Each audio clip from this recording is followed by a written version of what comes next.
সকালে ঘুম থেকে উঠে পিকিং স্টার হাঁসগুলোকে দেখতে আসলাম। পিকিং স্টার হাঁসগুলোকে দেখতে এসে দেখি একটি পিকিং স্টার হাঁসের বাচ্চা মারা গেছে। সে কীভাবে মারা গেছে? দেখতেছি সে মনে হয় উল্টে গেছিল।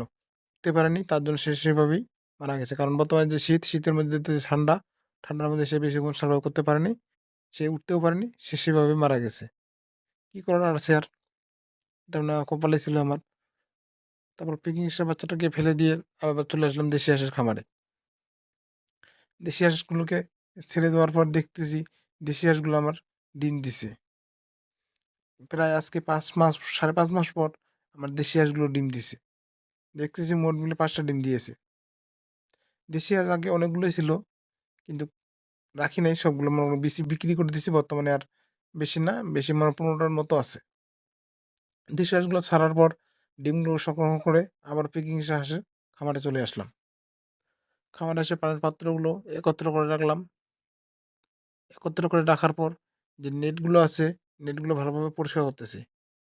কারণ পিকিং হাঁসের বাচ্চাগুলো যে মলমূত্র করে, সেগুলো এই নেটগুলোতে লাগে থাকে। কিছু নিচে পড়ে যায়, আবার কিছু লেগে থাকে।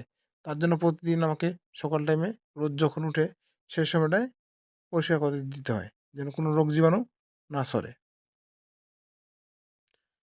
এই কাজটি আমি সকালবেলায় করি। যখন রোদ উঠে, রোদ উঠলে তখন নেটগুলো আমি পরিষ্কার করে দেওয়ার চেষ্টা করি। কারণ বর্তমানে ঠান্ডার কারণে অসময়ে নেটগুলো পরিষ্কার করা যাবে না। যেন যখন সকালে রোদ থাকে, ওই সময়ে আমি নেটগুলো ভালোভাবে পরিষ্কার করে রাখি, যাতে হাঁসগুলো ঠান্ডা না লাগে। তারপর নেটগুলো পরিষ্কার করার পরে পানির পাত্রগুলোতে পানি ভরাট করে দিয়ে পানির পাত্রগুলো খেতে দিলাম। খেতে দেওয়ার পর কিছু চট বিছিয়ে নিলাম। এই চটগুলো বিছিয়ে নিচ্ছি কারণ হচ্ছে যে খাবারের পাত্রগুলো দেওয়া হয়, খাবারের পাত্রগুলো থেকে যে হাঁসগুলো খায়, তারা খাদ্যগুলো ছিটায় ফেলে দেয় নিচে। আর নিচে পড়ে গেলে সেগুলো নষ্ট হয়ে যায়। তার জন্য এই চটগুলো বিছিয়ে দিচ্ছি।